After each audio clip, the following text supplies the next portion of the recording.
Hello and welcome to CNC Beginner's Guide. My name is Steven Thompson, and in this video we're going to be going over how to create the toolpaths for the first setup in Project 2. In the last video we went over how to create this setup, and now we're going to fill that setup with all the toolpaths needed to machine the first part of Project 2. So why don't we get started?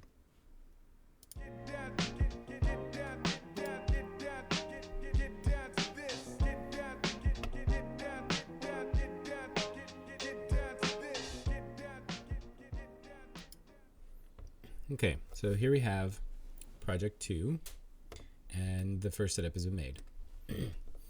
So the first thing we want to do here is we want to kind of think about our strategy. What are we going to do in order to machine this before making any toolpaths? And I think the thing that we're going to do is we're going to hold, this is what we kind of figured in the last video. When creating the setup, we figured out we're going to hold this part, or the stock material, from the bottom here with a vise. And we're going to machine all the features here on what I'm calling the top of the part. So we are going to create a facing toolpath. We're going to machine all these features. We're going to machine around the edge. And then in this, that's going to be all of setup 1. And then what we're going to actually do is we're going to flip this thing over, because there'll still be material left on the bottom here. And we will machine off all the material from the bottom, leaving kind of the model as it is here, but kind of finished in a machined way. So in Project 1, we just machined the top. It's a little bit more complicated to flip it over, create a new setup with a new coordinate system, and machine the rest of the material. Notice, though, that there aren't any features on the bottom of this. So we don't actually have to yet kind of make sure that the machining from the first setup matches the machining from the second setup. We're just kind of flattening this out. In the next project, Project 3, we're going to go over how to create features on the flip side of your model that in machining will line up with the features from the top. And it's a little bit more complex. But let's just go ahead and get going and get started in here. The first toolpath we're going to do for this one is we're going to move all the material from the top face right here down to the top of the model. And we're going to do that with the facing toolpath. So I'm going to go to 2D, face. And for tool, click select. And in here, I'm going to go to the CNC Beginner Haas VF2. So this is a sample library that I made in order to do these projects. And they're kind of made for a Haas VF2. You can follow along using these tools, or if you've made your own tool library, you can select a tool that will kind of be similar and select from there. You need to make sure that whatever tool you select here, if you are actually going to machine this, matches a tool that you have in your actual physical tool library. And if you want help making tool libraries or modifying tool libraries, there's a video on that in the kind of Fusion setup section of the site. So now we're going to go to the 2-inch face mill and click select. Okay, so we have the toolpath dialog box. We don't actually need to make any changes in here because the default settings for this are just fine. It's going to take the face mill, it's going to go down to the bottom, to the top surface of the model, and it's going to machine all the material away, and that's it. Let's go ahead and click OK. And we have our first toolpath of Project 2. In order to verify that it's correct, we got to simulate it. So right click on setup 1 and simulate. And click the play button here. And I'm going to pause it. I'm going to look at it from the side. Looks like we are machining away the top material, exposing the top surface of the model. And I can see the green has showed up here where means we've machined down to the final surface. Okay, go ahead and exit the simulation. Now let's make the next toolpath. So what should we machine next? I think we should machine this area around here, and also possibly this area inside of here. And something that so it's like, okay, we'll do that with an adaptive toolpath, followed by to rough it, followed by a pocket toolpath to finish it off. But we need to know which tool to use. So I'm going to click inspect and measure, and I'm going to measure the corner radius of this because that's going to determine how big of a tool we can fit inside of here. And it looks like diameter is 0.25. So we could use a 1/4 inch diameter end mill in here and it would machine all the material. So let's do that. I click close and I'm going to go to 2D adaptive clearing. And in the toolpath dialog box, in the tool tab, I'm going to click select. And I'm going to go to CNC Beginner Guide, Library. I'm going to click right here, 1/4 inch flat end mill. Aluminum and select. Okay. I can skip the multi-axis tab and go straight to the geometry tab. Now for pocket selections, I'm going to click, and you have to be careful with this because if you select a surface, it's just going to machine that surface. So like if I selected here, it would machine all the area, but it would leave area above the circles. So what I want is actually to select the contour, this line right here at the bottom of this feature. Select that and notice the blue shaded area is everything outside of that. So that means it's going to machine from that line all the way out to the edge of the stock, which is exactly what I want. I don't want it to leave little bits of material, but I also want it to machine this area here. So I'm also going to click this line right there. And now it's added that to it. So it's going to machine everything from the outside of the stock all the way to that line, which is exactly what I want. And I think that I can also select this line in here, not the surface, because there's a hole in the middle. It wouldn't machine that. I'm going to select this line right here at the bottom edge, and it should machine the inside of that. It's not shading it blue, but we'll see what happens. And if we need to change it, we can come back and change it. Okay. Let's go to the heights tab. Actually, this is all okay in the heights tab, but in the passes tab, we're going to make a couple changes. So make sure stock to leave is checked, and we'll have 0.02 or 20,000ths of an inch on the radial and axial stock. That's fine. The optimal load, this value is going to be, it's a tricky value to figure out because it's based on a lot of different things. But it's going to be what it is physically is the amount of tool engagement during adaptive toolpaths, and what is a good optimal load. It's a tricky question to answer. But in the CNC Beginner's Guide book, I do have in the appendix, page 274, I do have a list of optimal loads that I know work on a VF2 in different types of materials for different diameters of tools. Now, the number that I put in here, I know is going to work on that machine. If you have a different machine, it might not work that great. It might be too aggressive.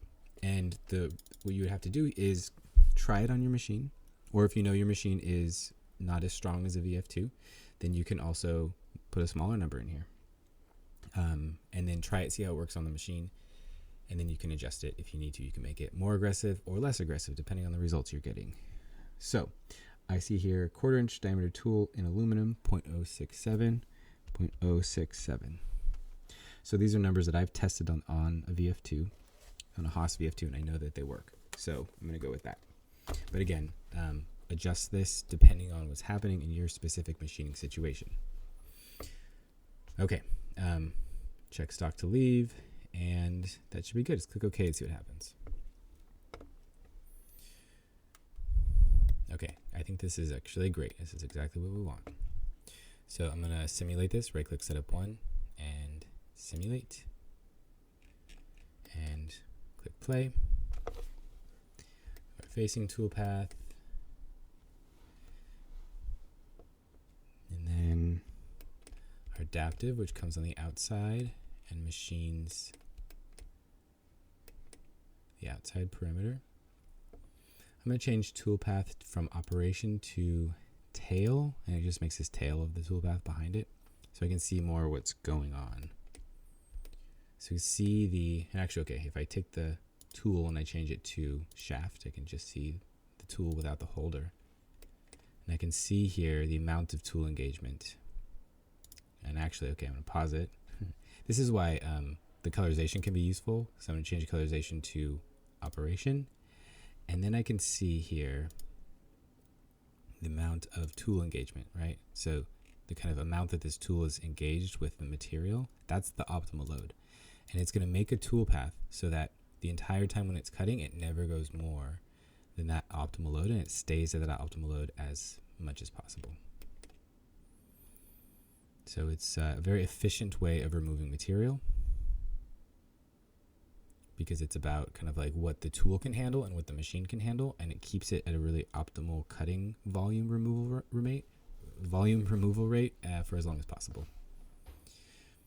One of the things that this allows you to do is it allows you to cut with the full, in certain cases, unless your tool is really long, it lets you cut with the full depth of cut of your cutting flutes. So it could take a machining process that might take, say, several step downs, and you can do it in all one go. You can't always do it, but oftentimes you can, as long as you have flood coolant, as you can keep your tool cool, and as long as you can kind of like work up to these numbers and make sure that you kind of can verify them on your machine. Okay, so there we go. We have machined it. I'm going to turn off transparent so I can kind of see what's going on here. So we have removed material from the outside and from the inside with an adaptive toolpath. And that's good. So the next thing we're going to do is we are going to turn transparent back on. We are going to remove that extra material that we left, that stock to leave. We're going to remove that material with a pocket toolpath using the same tool. So I'm going to exit the simulation. So what I want here is another toolpath with the same exact tool, with the same exact geometry, but a different type of toolpath. So the adaptive cleared the material, you can see it right there, very efficiently, but it didn't leave a very good surface finish. So what I'm going to do is I'm going to go make a 2D pocket toolpath.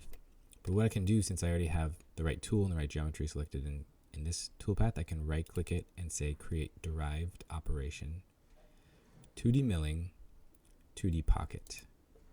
It's going to make a 2D pocket toolpath with the same tool. I go to geometry, that same geometry is already selected. And under heights, don't make any changes, but under passes, uncheck stock to leave, and it's going to go right down to the final surface. Okay, go ahead and click OK. All right, so this is a much quicker toolpath. Doesn't rely on tool engagement, doesn't limit the loads or the forces on the spindle, but that doesn't matter because there's just a little bit of material left over, so it's not going to really make anything. It's going to be fine. One thing here is that we still have this ramp, and the ramp is ramping down, thinking that there's still stock material at the top. So it's kind of cutting air for a while here. It's fine. It won't hurt anything, but it's a little bit inefficient. So what I'm going to do is I'm going to do this thing where I go back to the pocket. I'm going to right click and edit the pocket toolpath.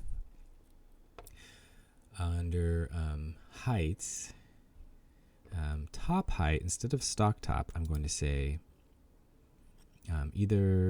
selected contours, and that means basically means the contours that I selected here, with an offset of 0.02 because that's what's left from the previous toolpath. I changed that in bottom height. That should be 0 there, but top height should be, which is kind of a starting point here. Selected contours with an offset of 0.02. Top height. Okay, click OK. And all that does is it takes that ramp. We'll see it's just shorter now. There's still a ramp because there's still material there it's got to move into, but it's just a little bit shorter. Right here doesn't really save too much time, but in certain situations it really could. So I'm going to right click setup 1 and simulate everything again. And I'm going to skip down here to the pocket toolpath by clicking on it in the browser bar on the left, and then play that. You see we're machining down, cleans that pocket up inside really nicely, and then it comes down here and it cleans up all that material on the outside. Take a look at it from the top. You can see these toolpaths. This is the step over here amount, the distance between the different toolpaths.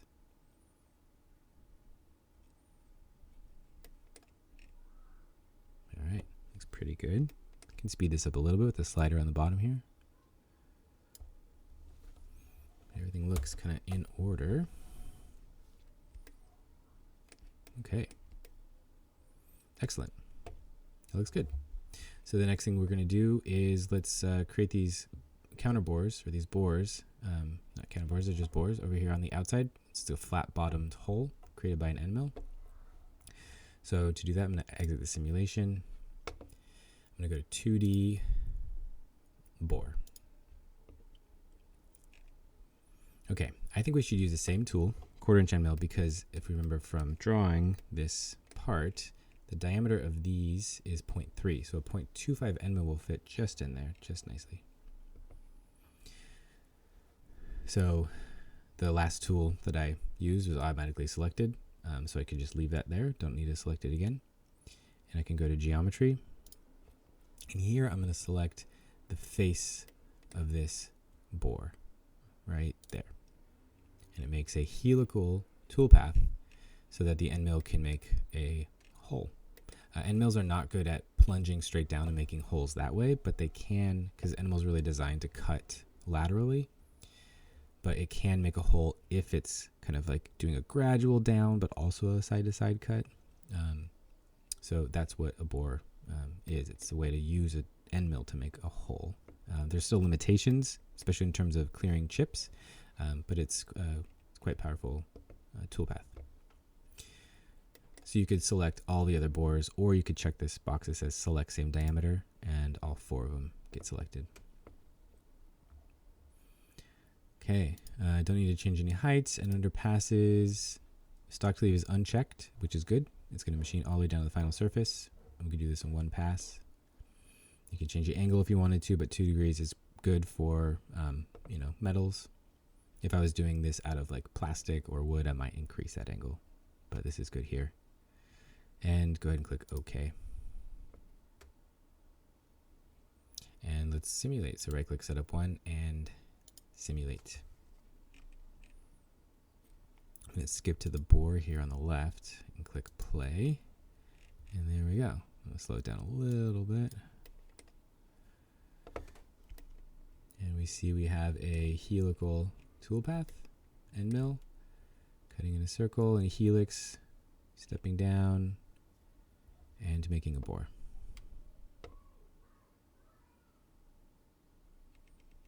Okay, that looks good.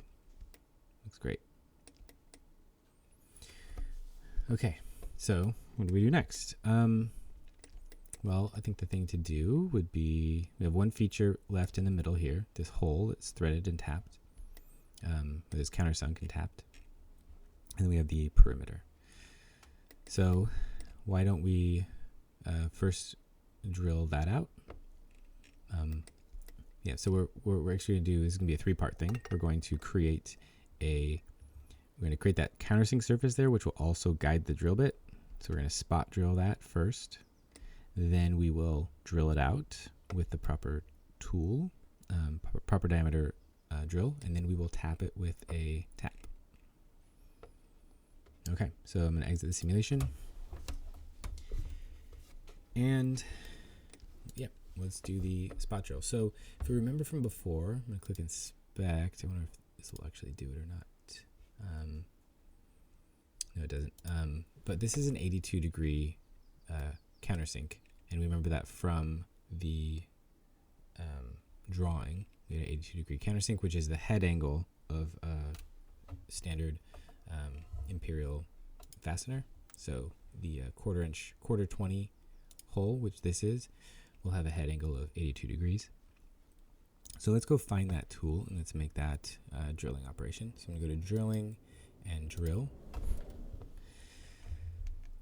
And for tool, click select. And notice that in our CNC Beginner, we don't actually have, I'm going to clear search filters just to see all of our tools. We have a 1/2-inch chamfer mill, but it's a 45-degree chamfer mill. So we don't actually have an 82-degree spot drill. So we're going to have to go find that somewhere. So I'm going to find it over here in hole making tools inch in the Fusion library. So if you go to the Fusion library, which is kind of like a sample library, go to hole making tools inch, and let's scroll down to, you know, something in the 1/2-inch diameter range I think would work. Yeah, 1/2-inch, let's see, 90-degree, 118. So, okay, I don't actually see a 1/2-inch 82-degree spot drill, but we can actually, this will be kind of interesting. Let's see what we can do with that. So I'm going to take this 1/2-inch 90-degree spot drill, and I'm going to go to aluminum drilling on the bottom here, and I'm going to click select. Okay. And for geometry, I'm going to click, we're going to change the angle of the tip later, basically what we're going to do, because it's really similar. The speeds and feeds will be similar. The only really big difference here is the angle of the tool, the tip angle of the tool. So tool number 3, 1/2-inch 90-degree spot drill. For geometry, we're going to select this surface here, which is the surface of the countersink. So we're not selecting the line at the top or the bottom. We'll select the surface, and it should take the tool down to that surface. In the heights tab, if we take a look at this from the side, we actually don't need to specify heights here, because the geometry, location of the geometry is actually specifying the top and the bottom height of where this tool should go. And under cycle type, we'll just use drilling rapid out. And yeah, go ahead and click OK. Okay, but it's not quite right. We need to change the angle of the tool. So if I take a look at, there's a few ways of doing this. Let's try to go to the tool library. So I go to Manage Tool Library. I can see up here in the Project 2 Setup 1, I can see these are the tools I've selected so far, right? It put that 1/2-inch tool that I selected in this library, and it saved it in here, and now it's separate from the Fusion library, so I can now edit it. So I can right click on this tool and say Edit Tool. Okay, 1/2-inch spot drill. In the General tab, in the Cutter tab, I can change this to from 90 degrees to 82. And it changed the angle of the tip. Overall length, length below holder, these numbers are not going to match exactly what you have because we picked this from a sample library. However, you know, one thing that you can do is, you know, you can use this as a placeholder. Once you actually get your 1/2-inch or whatever, you know, your 1/2-inch 82-degree spot drill in your tool holder, you can measure the length below holder, and you can edit that here and adjust it, and then you can make sure that your actual simulations are still good, right? Your simulations are only going to be good if your tool is modeled correctly. So gotta make sure that's good. Okay, so we'll leave these for now, but make sure that you change these based on what actual tool you use. And cutting data, all this stuff should be okay, because there's not really a difference between a 1/2-inch 90-degree tool and a 1/2-inch 82-degree tool. Be kind of close enough. Okay, so go ahead and click Accept. And then close. Okay, so take a look here at this drill this toolpath, this drilling toolpath, it is now out of date. And the reason it's out of date is because we adjusted some things about the tool itself. So the toolpath needs to update. So if we right click on that toolpath and say generate, it's just going to generate that toolpath once again. Okay, so now we want to simulate setup 1, and let's see what all that looks like. So right click setup 1 and simulate. I'm going to go to the drilling toolpath here, and I'm going to play it from there. Look at this from the side, and I can see, there we go. Perfect. Nice and easy. All right. So now we've done two things effectively. We have created the countersink to the right location, the right size. We've also kind of spot drilled that hole. So now we can come in with our pre-drill hole for the tap and drill that in. So I'm going to exit the simulation. And now let's drill the hole. So I'm going to go to drilling and drill. And in this time, we're going to select a different tool because this is going to be the drill bit, which is the pilot hole for a quarter 20 threaded hole. So if you click select and I go to hole making tools inch, you can scroll down here and, well, what is the correct size of drill bit in order to pre-drill a hole so that you can tap it with a quarter 20 tap? Well, that is a number you got to look up in a chart someplace. So you can search that pretty easily and see that for a quarter 20 hole, you pre-drill with a number 7 drill bit, which is 0.201 inches in diameter. So I find here at number 7, 118 degree, number 7 drill bit. I'm going to go to at the bottom here, select aluminum drilling and click select.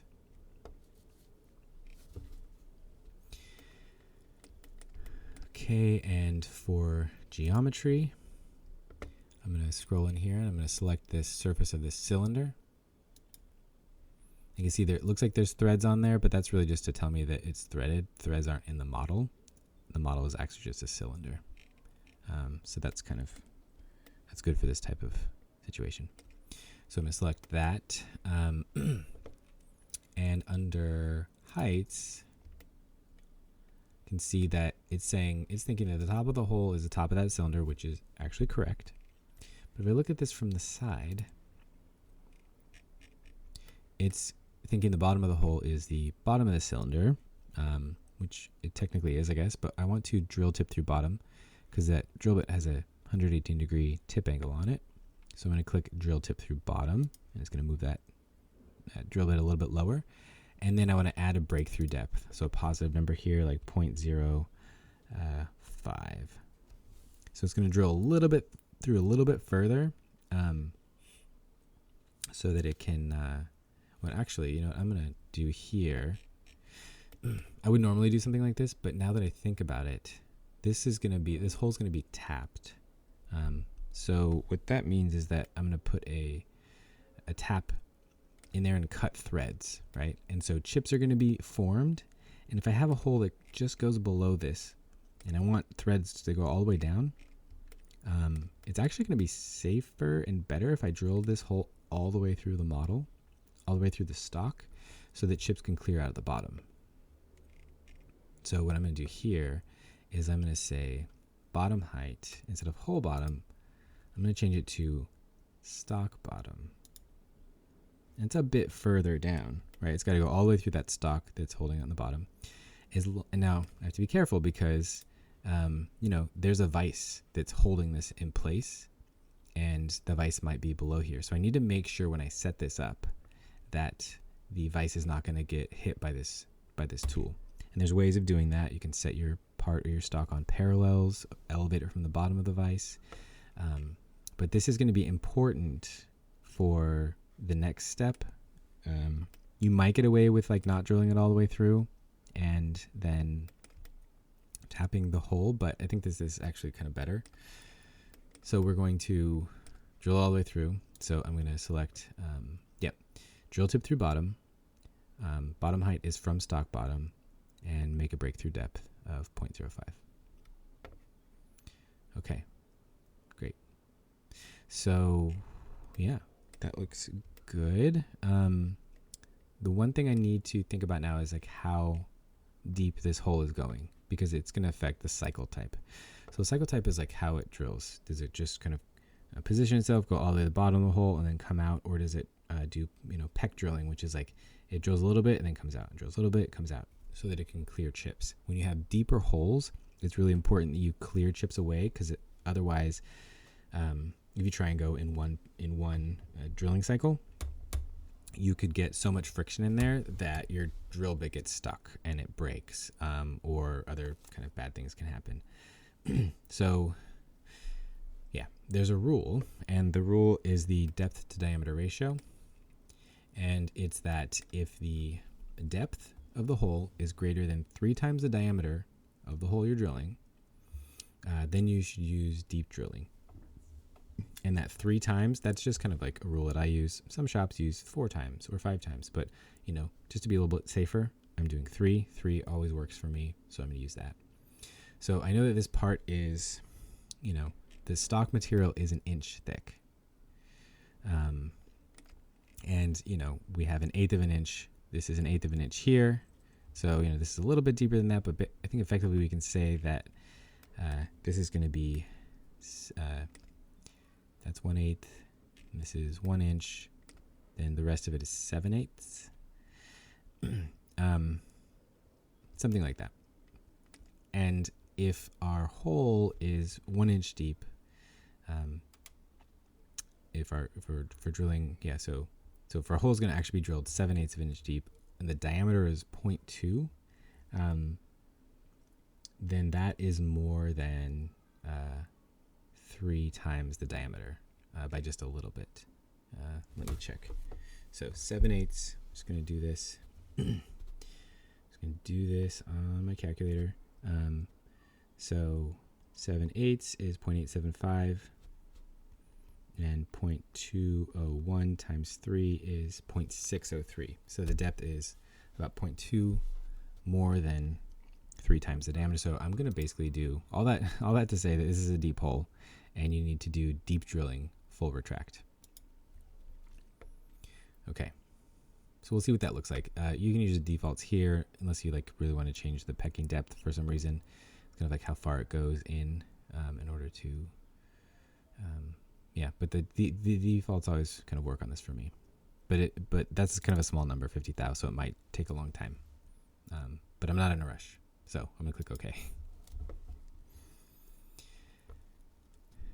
And there it is. There's our toolpath. So let's go ahead and simulate all of those together. Right click setup 1 and simulate. And I'm going to skip to the deep drilling right here and click play. We can kind of see what happens. It's going to drill a little bit. It's going to drill a little bit more. Pulls all the way out, drills a little more. And then what it's doing here is it's drilling a little bit of material and then pulling chips out. One thing that's kind of interesting you can get here, so it's gonna take a while. I can hover over this last little section of on the very bottom here. And you're like, oh, that's gonna take a long time. You can see right here the machining estimate time is 23 seconds. So, in the grand scheme of things, not that long. If you're making 1,000 of these, then 23 seconds times 1,000 is a lot of, is hours. And if you were to cut that in half, by maybe increasing the pecking depth, then you can save some real time. But for just kind of one-offs, I think it should be okay. Notice the stock material here, and then it's going to go all the way through the stock plus a little bit more. Okay, so we have a hole drilled all the way through our stock material, all the way to the bottom. I turn the transparent off, I can see that hole goes all the way through. Okay, great. So I've drilled my hole, countersunk my hole, drill my hole. Now we need to tap the hole. Okay, so I'm going to exit the simulation and go to drilling and drill. Tapping is actually in the drilling menu. And if I go to tool, click select, and I'm going to go to hole making tools inch, and I can specify actually right here on the side, because there's a lot of tools in the hole making tools. I can filter this by going to tap right hand, and these are just going to be all the right-handed taps. So 640, 1024, all the way down to quarter 20 UNC. So this is right from the Fusion sample library, quarter 20 UNC. Okay, and click select. Okay, and we're going to use this, and the same rule applies. Like the tap that you have might be very different than this tap, and if it is, you need to go in and modify it in the library to make sure that it matches what you have. Otherwise, you're not going to get good results. But for now, we'll do this, and if you need to change it, you can go to the tool library and change it, just like we did with that spot drill. Okay, so for tool, the quarter 20 right tap. For geometry, hole faces, we can go and select this hole right here. Okay, and there's only one hole, so we don't need to select same diameter. But for heights, we can say kind of the one thing we want to do here, top height is at the top of the hole, which is fine. That's exactly right. But the bottom height is also at the bottom of the hole. But the taps, the cutting parts of the taps don't go all the way through, or they're not fully engaged all the way to the end, even in what's known as the bottom tap. So what we're going to do is we're going to want that tap to go through a little bit further in order to get the full threads cut all the way through the hole. So for bottom height, what we can do here, I don't want to go to the bottom of the stock. That's unnecessary, and it's going to take a long time, and maybe the tool can't even do it because it's of the geometry of the tool. So I'm just going to have it go a little bit further than the bottom. So from bottom height, I can say bottom height offset. I can say negative, something like 0.3. Something like that might be good. It might be a little bit too much, but it really depends on the tap that you have. It's like how far from the tip of the tap is it till you get like full threads. So there's that. So yeah, negative 0.3, that should be a good starting point. We'll see how it goes, and we can always change it. Okay, the next one is the cycle type. So this one's really important. This is what it's going to, so it's kind of what it's going to do. In a drilling operation, it's, deep drilling, full retract, or it's, drilling rapid out. Here we're going to do tapping, but I like to do tapping with chip breaking. I think that when whether or not a tap can handle threading without chip breaking depends on, the material you're cutting into, how hard the material is, the tap that you're using, what kind of tap it is, and like the type of material the tap is made out of. So there's a lot of factors. It's really easy to break a tap. I've broken a lot of taps in my life, and they're really hard to get out if you break them. So I found that, it's really the best option is to be as kind of, the more conservative and careful you can be when you're setting these settings here. Maybe you're not pushing the tap to as far as it can go, but you're also not risking breaking the tap, which is just kind of creates a huge headache, and then you have to make the whole part all over again. So we're going to do tapping with chip breaking. 0.0625 is a small pecking depth. This is aluminum, so it's a soft material. If you're doing harder materials, you might need to figure out what the right pecking depth is. Harder materials would be smaller, softer materials might be larger. But that's really kind of situational, and that's up to the kind of programmer and machinist to figure out, to do some tests with. So we're just going to leave the defaults. They usually work for me in aluminum, and go ahead and click OK. Okay, and let's simulate all that together. Right-click Setup 1 and Simulate. I'm going to skip down to the bottom, tapping with chip breaking, I'm gonna look at it from the side here. I'm gonna turn transparent on so I can see what's going on the inside and click play. Okay, it just kind of showed it went through twice. I skipped that again. 1 and 2. So it like went down once. Let's try that again. Tapping the chip break, I'm going to slow it down. It goes, looks like it goes all the way through the part and then goes a little bit further. Okay, so 2 things I learned from here. I don't think it needs to go that deep. So I'm going to make it go to 0.25 based on the tap that I'm intending to use. And then I'm going to check the pecking depth because that doesn't look quite right. So I'm going to exit the simulation. I'm going to go back to tapping here and edit. And for the heights, I'm going to change that offset -0.3 to -0.25. We'll see what happens. And then the cycle type, let's see, chip break distance, pecking depth, 0.0625. Accumulated pecking depth specifies the total depth of the drill before the tool retracts to the feed height.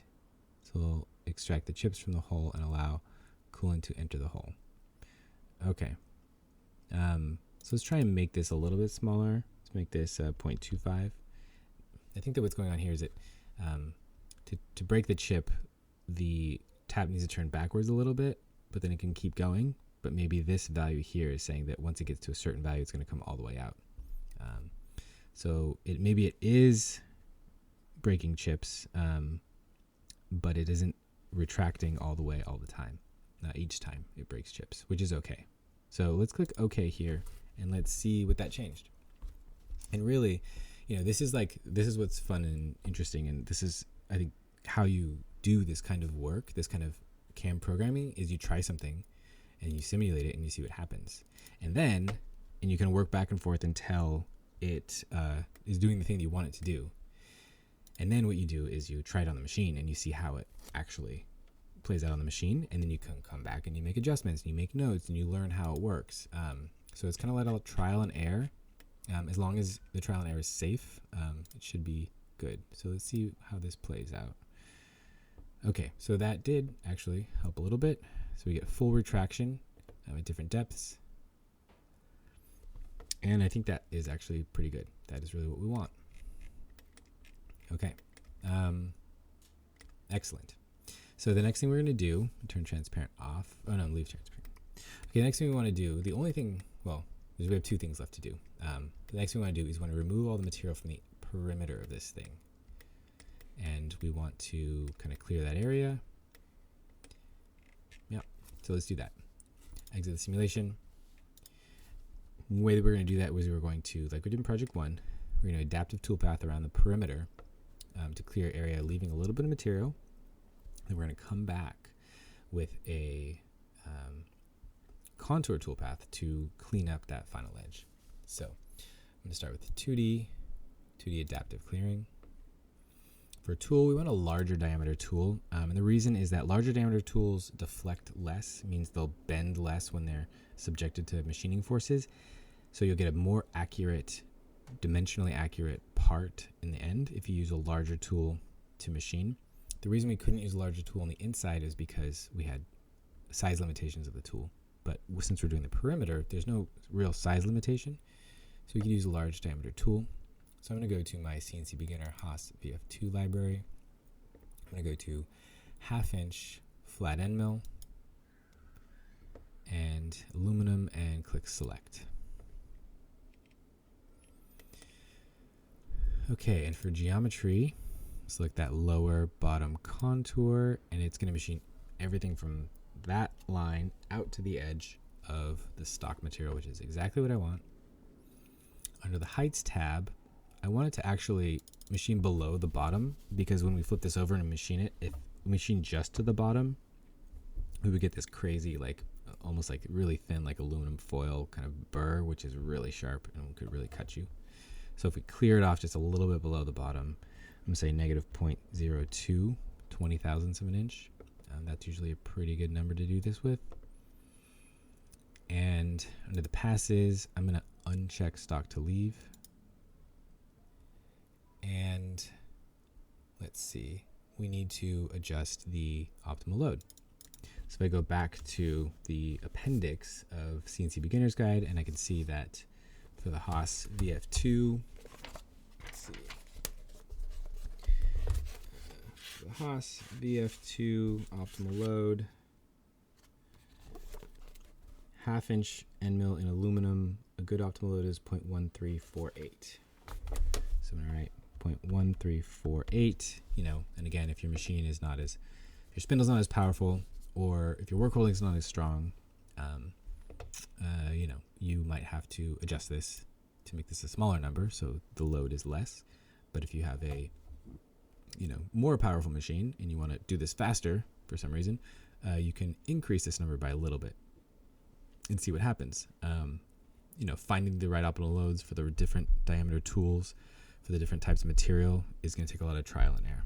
But I know that this works on this machine because I have done that trial and error. But it is very situational. It's very situational. It's not going to work for everybody. Just a starting point. Okay, so go ahead and click OK. And let's simulate everything. Right click Setup 1 and Simulate. I'm going to skip down to the Adaptive 2 and click Play. We see here we go. Machining away, material, leaving just a little bit left. If I look at this from the top, I can see, actually it looks like it didn't leave any material.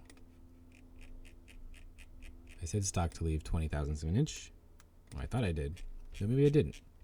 So it's machining down to the final surface. So I think we need to change that. Yeah, let's go in and make sure we select stock to leave. So exit simulation, go back to the adaptive, edit it, go to the passes tab. I did not check stock to leave, so check stock to leave, 20,000ths, 20,000ths. That's why the simulation is so good, because you miss a step and you can see that you've missed a step. Go and click OK, and right click Setup 1 and Simulate. Skip to the bottom here and play the simulation. Speed it up a little bit. There we go.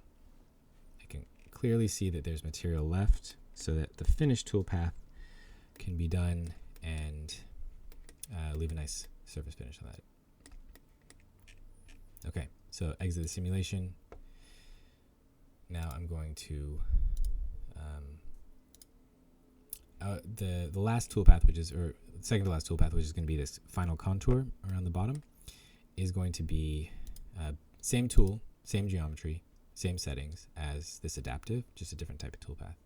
So I'm going to right click adaptive and say create derived operation, 2D milling, 2D contour, and make sure that the geometry is the same, which it is. Tool's the same, 1/2 inch flat end mill. Heights are the same with that same bottom height offset, and passes, stock to leave is unchecked. So it's going to go down to the final surface. And let's go ahead and click OK. There it is. Let's simulate everything together. And skip to the contour at the end and see. There we go. If I change the stock colorization to comparison, I can see, and if I turn transparency off, I can see that I've machined all the geometries. Notice that the inside of this hole is red. And what that means over here, I can see that's negative material. It means that's material that I've machined away. That's actually okay because that was a tap, and the hole that was there was the size of the pilot hole, which is 0.201.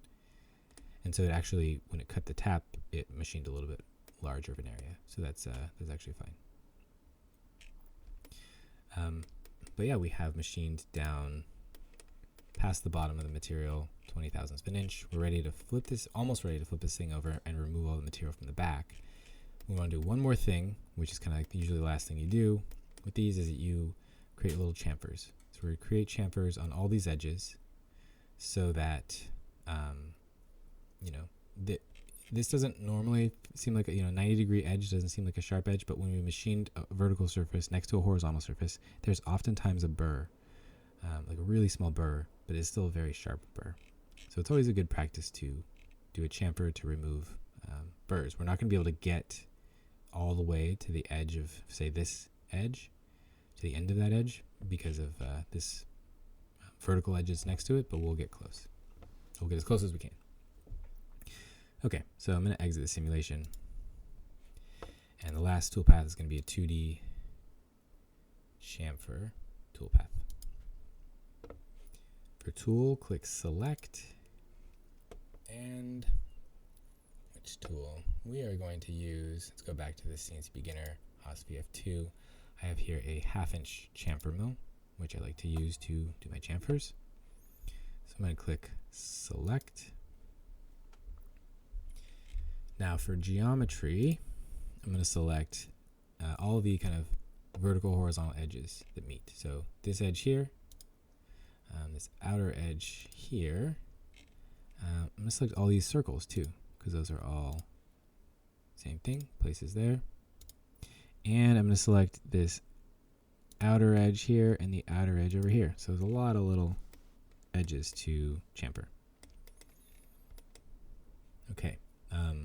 Heights, we don't need to make any changes, but passes is really key. We set this chamfer width. It's the physical size of the chamfer. Make it real small, unless you want to make it bigger for some reason. But I like, because we're really just breaking the edge is what it's called. Just break that edge, make it not sharp. Chamfer width. Sometimes you will need, there may be instances where you can't chamfer an edge because you need a sharp 90-degree angle for some reason, and then you wouldn't do a chamfer. But we're just kind of cleaning up these edges now, and that doesn't matter for this part. Chamfer tip offset, something like 0.02. This is how far the tip of the tool sticks down past the edge. It was at 0.04, no, 0.05 maybe. Yeah. The further down the tool sticks while it's making a chamfer, the further up the edge, the cutting's going to happen, and that's better. But if it goes too deep, then you might run into some other parts of your part. So I found that these numbers work pretty well, but you may need to adjust them. Chamfer clearance, this is just how close it's going to allow itself to get the tool, how close it's going to allow itself to get to any vertical adjacent walls like this one right here. So let's go ahead and click OK. And let's take a look.